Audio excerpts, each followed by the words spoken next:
Welcome to Luca is a Billionaire, where the only thing I invest in is your answers. You begin by preparing the document. Apply heading 1 for top sections, heading 2 for subsections, and heading 3 for nested items. Once done, make sure to standardize spacing and capitalization so entries appear clean. Now, select the insertion point where you want the table of contents, typically at the top of the document or a separate page. Do this immediately, don't skip styling, because the TOC reads those styles to build links. This first step makes the rest fast and reliable.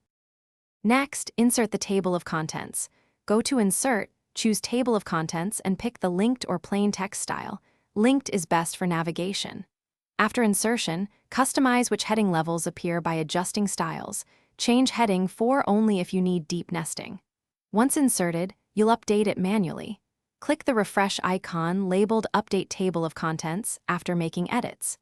Make sure to save or version your doc before large restructures. This keeps links accurate and predictable. To finish, update the TOC one last time. Click the refresh icon so page numbers and links match the current layout. If entries are missing, reapply the proper heading style to the affected lines, then refresh. This fixes most problems. Make sure collaborators have edit or comment access when you expect them to update content, otherwise you'll see stale entries. One quick troubleshooting tip. If the TOC won't update, copy headings into a new doc, reapply styles, and insert a fresh table of contents to restore.